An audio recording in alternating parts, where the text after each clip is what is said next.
Court ఆదేశాలు ఉన్న క్షేత్రస్థాయిలో తనకు న్యాయం జరగడం లేదని కర్నూలు జిల్లా నందవరం మండలం నాగలదిన్నెకు చెందిన రైతు బోయా భీమేష్ ఆవేదన వ్యక్తం చేశారు. తన భూమి విషయంలో పోలీసులు అధికార పార్టీ నాయకులు అక్రమంగా జోక్యం చేసుకుంటూ వేధిస్తున్నారని ఆయన మీడియా ముందు వాపోయారు.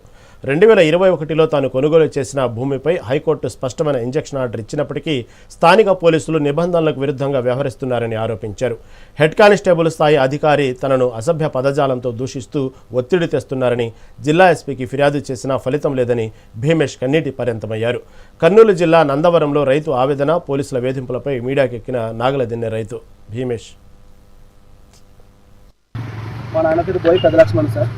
వీళ్ళు ఎన్కే బొమ్మారాజు అనే వ్యక్తి దగ్గర నుంచి సర్వే నెంబర్ 145 సార్ FD దాంట్లో వచ్చేసి ఎకరా 8 సెంట్లు కొన్నా సార్. 8,64,000 తీసుకున్నా సార్. తీసుకుంటే 2020 కొన్నా సార్. అప్పుడు నన్ను కొద్దిమంది ఇబ్బంది పెట్టడం వల్ల నేను కోర్టు పోయినా సార్. రిజిస్ట్రేషన్ చేయలేదు వాళ్ళు. 5 లక్షలు అడ్వాన్స్ ఇచ్చినా సార్. నేను అగ్రిమెంట్ చేసుకున్నా. కోర్టు పోయినా సార్. కోర్టు పోయి ఇంజక్షన్ ఆర్డర్ తెచ్చుకున్నాను సార్. ఇంజక్షన్ ఆర్డర్ తెచ్చుకుంటూ అప్పుడు కూడా నన్ను మళ్ళీ పోలీసు వాళ్ళు ఇబ్బంది పెడితే ఆ టైంలో కూడా 2021లో మళ్ళీ నేను హైకోర్టు పోయినా సార్. ఫస్ట్ నేను ఎస్పీ సార్ దగ్గరికి వెళ్ళినా సార్. ఎస్పీ సార్ దగ్గరికి వెళ్ళి లెటర్ ఇచ్చినా అక్కడ ఇచ్చి సార్ లెటర్ ఇచ్చినప్పుడు నాకు అప్పుడు ఏ స్పందన రాలేదు. అప్పుడున్న డిపార్ట్మెంట్ నాకు సహకరించలేదు సార్. మళ్ళీ నేను హైకోర్టు వెహికల్స్ ఆర్డర్ తెచ్చుకున్నా.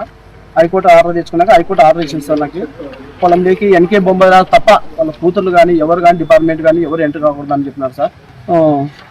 ఎస్పీ సార్కి అందరికి కూడా నోటీసులు ఇచ్చినారు. అక్కడ ఇప్పుడు నన్ను బొమ్మారాజు కూతురు కంప్లైంట్ ఇచ్చిందని ఈరోజు మా ఊళ్ళో పండుగ ఉంది సార్. కేవలం సుధీర్ అనే వ్యక్తి టీడీపీ నాయకుడు సార్. ఆయన ప్రోద్బలంతో నన్ను లోపల పెట్టాలనే ఉద్దేశంతో 3-4 రోజులు సతాయిస్తున్నారు సార్. నాకు ఈ పొలం విషయంలో నాకు ఎంట్రీ కాకూడదని పోలీసు వాళ్ళు ఎవరు ఎంట్రీ కావద్దని హైకోర్టు ఆర్డర్ ఇచ్చింది సార్. నాకు